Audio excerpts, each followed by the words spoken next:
मैंने पहले भी कहा था और मैं अब भी कह रहा हूँ, बायोलॉजी में आपका ना केवल मैं आपको पास कराऊंगा बल्कि आपको जो है एक अच्छा अंक भी दिलाऊंगा।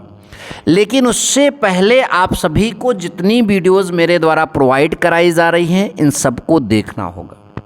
चैनल के प्लेलिस्ट में मैं सारे बहुविकल्पी प्रश्नों का मतलब वीडियो पार्ट वाइज डाल दे रहा हूँ, फिर अति लघु उत्तरी का भी डालूंगा, लघु उत्तरी का भी और बड़े प्रश्नों का भी डालूंगा।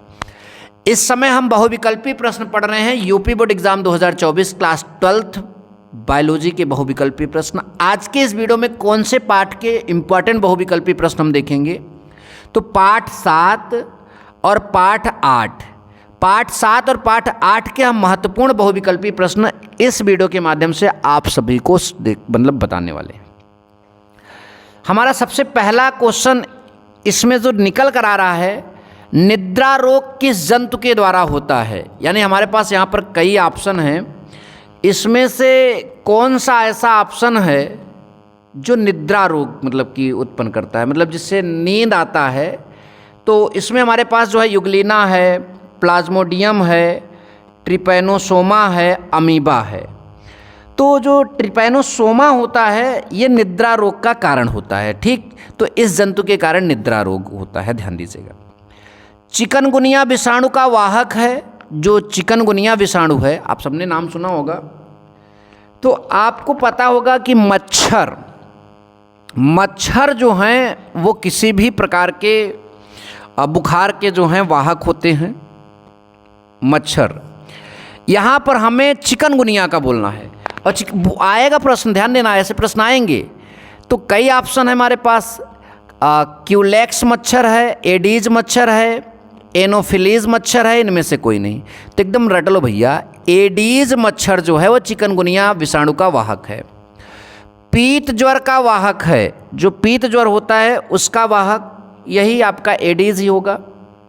एक्चुअल में चिकनगुनिया जो है विषाणु का वाहक ये भी होता है। तो एडीज जो है पीत ज्वर का भी होगा। तो दोनों याद रखिए, ऐसे भी क्वेश्चन कर सकता है, ऐसे भी क्वेश्चन कर सकता है। नंबर नेक्स्ट हमारा है एडीज एजिप्टाई। एडीज एजिप्टाई वाहक है, मतलब ये एक अलग मतलब कि यहाँ पर मच्छर है। ये किस चीज़ का वाहक है, तो ये डेंगू बुखार का वाहक है। देखिए ये बुखार से रिलेटेड जो आपके ऑप्शन यहाँ पर आ रहे हैं इनको अच्छे से क्लियर कर लो बच्चा। नंबर नेक्स्ट हमारा है निम्न में से कौन सा रोग विषाणुओं द्वारा उत्पन्न नहीं होता। ऐसा कौन सा रोग है जो विषाणुओं के द्वारा उत्पन्न नहीं होता। पोलियो, चेचक, एड्स, टीबी, मतलब बाकी सारे रोग वायरस से होते हैं, तो कौन सा ऐसा जो है वो वायरस से नहीं होता है। तो टीबी जो है आपका वो वायरस से नहीं होता, ये ध्यान दीजिएगा। नेक्स्ट है। नेक्स्ट प्रश्न हमारा है टीबी के टीके का नाम है।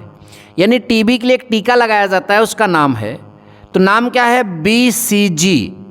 टीबी के लिए जो टीका लगाया जाता है उसका नाम क्या है, BCG।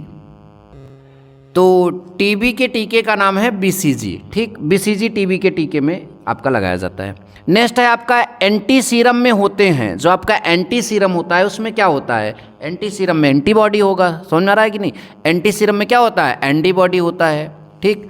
अफीन से प्राप्त मार्फीन है, जो अफीन से मार्फीन प्राप्त होती है वो क्या कहलाती है, तो वह एक प्रकार का एल्केलाइड है। वो टेनिन, पोम, लैक्टेस नहीं है, वो एक प्रकार का एल्केलाइड होता है। नंबर नेक्स्ट, बिडाल परिरक्षण किस बीमारी की जांच में उपयोग किया जाता है। जो बिडाल परिरक्षण है वो किस बीमारी में उपयोग किया जाता है। टाइफाइड में, मलेरिया में, अतिसार, पेचिश और फाइलेरिया, किस में आपका ये मतलब कि उपयोग किया जाता है। तो बिडाल परीक्षण जो है ये आपका टाइफाइड के लिए जो है आपका इस्तेमाल किया जाता है। बिडाल परीक्षण जो है टाइफाइड के लिए होता है। नंबर नेक्स्ट, विषाणु का अनुवांशिक पदार्थ है। जो हमारा विषाणु होता है उसका अनुवांशिक पदार्थ क्या होगा। तो ऑप्शन नंबर क जो है इसका सही हो जाएगा, DNA और RNA, ये दोनों जो हैं विषाणु के अनुवांशिक पदार्थ होते हैं। नंबर नेक्स्ट, डेंगू हड्डी तोड़ जिसे बोलते हैं बुखार का वाहक है। तो डेंगू या हड्डी तोड़ बुखार का वाहक कौन होगा, एडीज। अभी हमने पीछे आपका एक प्रश्न इससे रिलेटेड आप सभी को समझाया। ज़रा ध्यान से देखिए, एडीज एजिप्टाई जो वाहक है वो डेंगू बुखार का था, मैंने अभी आप सबको समझाया। तो यहाँ पर इसी प्रश्न को इस तरह से बोला कि डेंगू जो है हड्डी तोड़ बुखार जो है वो किसके कारण होता है, तो एडीज आपका जो है इजिप्टाई के द्वारा होता है। तो एडीज तो है ना इसमें, तो इसलिए आपका क्या ऑप्शन सही हो जाएगा, आपका एडीज। ठीक, ध्यान दीजिए। नेक्स्ट प्रश्न हमारा है टाइफाइड के रोग जनक का नाम है। टाइफाइड जो होता है उसके रोग जनक यानी उस रोग को जनन करने वाले का नाम क्या होता है, यहाँ पर हम सभी को बताना है।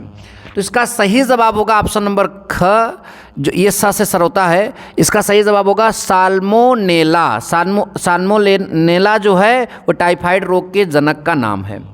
नेक्स्ट प्रश्न है प्रत्येक प्रतिरक्षी अणु में कितने पेप्टाइड बंध होते हैं। अगर हम पेप्टाइड बंधों की संख्या देखें तो इसमें 4 होते हैं। कितने होते हैं, 4 पेप्टाइड बंध होते हैं बच्चों, याद रखना। ठीक, पूरा एक एक चीज़ जो यहाँ पर बताया जा रहा है अगर आप पूरा याद रख कर जाते हो तो मज़ा ही आ जाएगा, आप जो है पूरा प्रश्न ज़रूर कर लेंगे। ये बहुत ही फेमस जनरल नॉलेज का क्वेश्चन, पेनिसिलिन की खोज किसने किया, तो पेनिसिलिन की खोज फ्लेमिंग ने किया था, आप सभी को मालूम है। शर्करा से अल्कोहल का उत्पादन करने वाले कवक का नाम है, मतलब कौन सा कवक होता है, कौन सा मतलब कि यहाँ पर एक प्रकार से उत्प्रेरक होता है जो शर्करा से अल्कोहल बनाने के लिए सहयोगी होता है, तो ये आपका ईस्ट होगा। क्या होगा, ईस्ट, इसका सही जवाब होगा। नंबर नेक्स्ट है आपका बीटी जीव विष किस जीवाणु द्वारा उत्पादित होता है। जो बीटी जीव विष है तो वो आपका ऑप्शन नंबर जो यहाँ पर है ख, बैलिलस, क्या नाम है इसका, बैलिलस थुरिन एंजीसीस, पूरा नाम है बैसिलस थ्यूरिन एंजीसीस, तो ये इसका पूरा नाम है। नेक्स्ट हमारा है प्रतिजैविकों को मुख्यतः प्राप्त किया जाता है। जो प्रतिजैविक होते हैं उनको हम कहाँ से प्राप्त करते हैं, कहाँ से लाते हैं, ये हमारे पास यहाँ पर जवाब देना। तो जीवाणुओं से हम प्राप्त करते हैं इसको, कहाँ से प्राप्त करते हैं, जीवाणुओं से। नंबर नेक्स्ट प्रश्न हमारे पास है निम्नलिखित में से कौन पादपों के साथ सहजीवी संबंध स्थापित करते हैं। कौन ऐसे हैं जो पादपों के साथ सहजीवी संबंध स्थापित करते हैं, तो भाई हमारे पास ऑप्शन यहाँ पर बहुत सारे हैं। तो ऑप्शन नंबर घ, क और ख, राइजोबियम और माइकोराइजा, ये दोनों जो हैं सहजीवी संबंध स्थापित करते हैं। नेक्स्ट है निम्नलिखित में से कौन सा एक जैव निम्नीकरण अर्थात जैव विघटित प्रदूषक है। तो जैव विघटित प्रदूषक कौन सा है इसमें, तो इसका सही जवाब हो जाएगा विघटित हो जाए, मतलब वो उसमें चला जाए। तो वाहित मल होगा, प्लास्टिक कहाँ से विघटित होता है, तो वाहित मल। नंबर नेक्स्ट है अनुवांशिकतः रूपांतरित पौधा है, मतलब अनुवांशिकतः रूपांतरित पौधा कौन सा है, तो बीटी कपास इसमें जो है आपका पहला वाला ऑप्शन सही हो जाएगा। और अगला प्रश्न है और लास्ट प्रश्न इस वीडियो का है बैक्टीरिया द्वारा किण्वित फूले आटे का उभरा हुआ रूप कौन सी गैस बनने के कारण होता है। सीधी सी बात है CO2 गैस बनने के कारण होता है। तो थैंक यू सो मच, जय हिंद, वंदे मातरम।